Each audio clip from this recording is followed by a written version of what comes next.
So ito palang mga kaganapan mga Kurago ng pagsweldo nga namin ng Sabado. Habang naghihintay nga kami ng sweldo, nagbihis na nga kami at ito nga nakapag na. Nag-aabang na lang kami ng pasahod sa aming boss. Dahil uwi nga kami ng Sabado doon nga sa pinsan ko. Dahil syempre alam niyo na may kunting bandingan na naman pagdating nga ng Sabado at Linggo. Kaya naman habang naghihintay nga kami ng sahod, abay syempre kanya-kanya ng mga paghihintay kung anong oras nga kami papasweldo dahil alas 5 na nga hindi pa dumarating yung pasahod namin. Kaya naman pagkadating natin ng pera na ipapasweldo nga sa amin, isa-isa na nga kami tinawag para nga pasahurin. Namin nga pinagtrabuhan sa loob ng isang linggo para nga syempre may padala naman sa pamilya. Kunting paghihintay at pagtitiis para nga mapadala naman sa pamilya. Sipag at tiyaga lang talagang punot at kunting pagtitiis para nga makaraos sa pangaraw-araw. So dito nga habang naghihintay kami ng sahod, abay na pagkasundo namin magkakasama ko pinsan na bago nga kami uuwi sa kanilang bahay, dadala muna kami sa mga inasal para kumain. Kaya namin tuloy yung kaganapan ng papunta na kami. Mga Kurago, pagkatapos namin mag-sweldo, siyempre pupunta kami na Manginasal. Yeah. Kain kami natin. Yeah. Yeah, mga kasama. Hello! Andito kami sa Maynila namin. Diyan sa Balata na nakikita lang, puro dagat. Dito, madami. Palto. Magkano kami kakain sa Manginasal? Yeah. Yo, man! So yun nga nakakatuwa lang. Pag nagsama-sama kayo magbabarkada o magpipinsan, abay talaga hindi mawawala yung kulitan at asaran. So dahil nga napagkasundo nga namin kumain kami sa Manginasal, kaya naman dito pala kayo pumunta sa Ground Canal. Oo, dito sa Ground Canal kung saan sikat na pasyalan, dito nga sa Taguig City. Talaga naman nakamamangha. Yung mga ganito makikita mo mga view na di mo nga makikita sa probinsya. Talaga naman napakasulit pumasyal dito. Lalo na kung kasama yung mga pamilya nyo. Dahil sigurado ma-enjoy yung mga bata at mga ate at mga lula. At sila ma-enjoy dito pag makapasyal nga dito. Dahil napakarami samut-sari makikita. Iba't ibang postura at iba't ibang pakulo at iba't ibang mga design makikita mo na nakamangha. Dahil nga sa sobrang ganda, parang nasa ibang planeta ka na.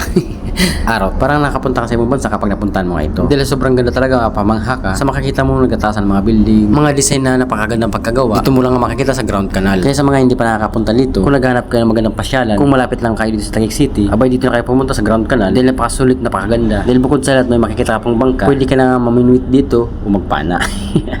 Araw. Simpleng kakain sa nga sa Manginasal, ito nga. Napunta nga kami dito sa napakagandang pasyalan. Kaya naman yung buong maghapon namin katatrabaho, abay para naibsan nga yung pagod namin. Dahil nakaka-relax nga dito at nakakawala ng stress. May enjoy mo talaga yung pagpasyal dito. Lalo na kung may kasama kang Kala ko, sa Balata lang may dagat din para dito. may dagat ano. Dala ko yung pana ko dito.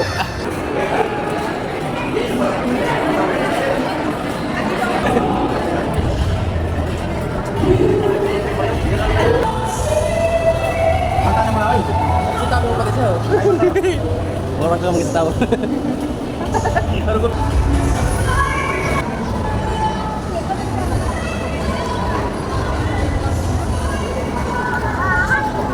So napakagandang pagmasdan mga Oragon dito sa sa Grand Canal. Napakagandang pagmasdan. So sulit yung pagpapasyal mo dito. Dito kayo papasyal sa Grand Canal. So sulit pagpasyalan dito. Let's go. Manginasal tayo. Pagkatapos ka namin makaraw mag-ikot at namangha dito sa kapaligiran, diretso na nga kami sa Manginasal para kumain. Dahil sa mga oras kasi ito, gutom na tayo kaya ikot-ikot. Kaya naman ito bakbakan na ng kain. Manginasal, siyempre, unrest yan. Siyempre, susulitin natin yan dahil napagod nga tayo sa kalakad-lakad. Ito yung napakasulit kumain lalo kapag pagod. Galing ang trabaho sa maghapon, tapos lakad-lakad ganito sa loob ng Ground Canal. Kaya sigurado nito maraming mauubos na kanin.